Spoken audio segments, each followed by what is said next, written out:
London में बहुत सारे वैज्ञानिकों के बीच में एक भारतीय वैज्ञानिक इस चीज को सिद्ध करना चाहता था कि धातुओं में भी प्राण होते हैं। इसके लिए उसने आयरन की रोड ली, उसे तार से लपेटा और तार के लास्ट में एक निब लगाई, उसे ग्राफ पे लटका दिया। अब प्लान ये था कि उसके ऊपर वो एसिड गिराएंगे जिससे धातु थर-थर कांपेगा और वो ग्राफ में दिखेगा।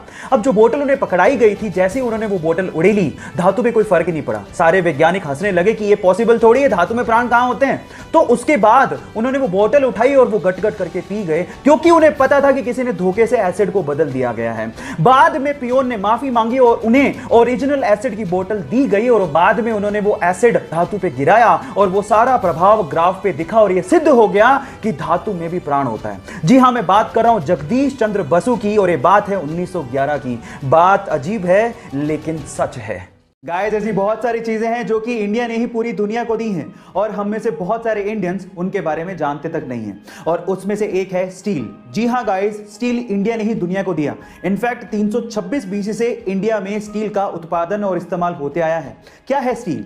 एक्चुअली आयरन की स्ट्रेंथ को बढ़ाने के लिए हॉट लिक्विड आयरन के अंदर चारकोल को मिलाया जाता है और इस पे कोरोजन ना हो उसके लिए 11% क्रोमियम मिलाया जाता है, जिससे स्टेनलेस स्टील बनाया जाता है। और स्टेनलेस स्टील से आज हम लोग बड़े बड़े इंफ्रास्ट्रक्चर खड़े भी कर रहे हैं। कोका कोला एक ऐसी ड्रिंक जो पूरी दुनिया में बहुत ज्यादा फेमस है।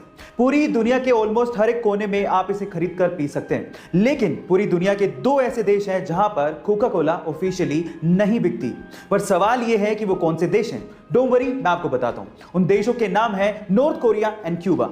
अब नॉर्थ कोरिया या क्यूबा का नाम सुन के शायद आप ये सोच रहे होंगे कि वहां के तानाशाही की वजह से ये ड्रिंक्स वहां पे नहीं बिकती होंगी, लेकिन ऐसा नहीं है। यूएस ने खुद ने ही इन दोनों देशों पे ट्रेडिंग के प्रतिबंध लगा रखे हैं। हालांकि अनऑफिशियली ये देश मैक्सिको और चाइना से, जो कि इनके नेबरिंग देश है, वहां से एक्सपोर्ट करके कोका कोला को मंगवाते हैं, यानी कि महंगे दामों में आप वहां पे कोका कोला का सिप का मजा अनऑफिशियली ले सकते हैं। गाइस, आप लोगों ने हेवेल्स कंपनी का नाम तो जरूर सुना होगा। मे बी आप में से बहुत सारे लोग हेवेल्स कंपनी के इलेक्ट्रिकल अप्लायंसेस यूज भी करते होंगे, लेकिन मजेदार बात यह है कि बहुत सारे इंडियंस सिर्फ हेवेल्स कंपनी के नाम की वजह से इसे एक फॉरेन कंपनी मानते हैं, जबकि ऐसा है नहीं। ये एक प्योरली इंडियन कंपनी है जिसका नाम इसके पहले ओनर हवेली राम गुप्ता के नाम पे रखा गया है, जिन्होंने इस कंपनी को उस समय मात्र 10 लाख रुपए में बेच दिया था। और आज ये कंपनी एक पब्लिक लिस्टेड कंपनी है जिसकी इवैल्यूएशन 5000 करोड़ रुपए की है, जिसमें लगभग 6000 लोग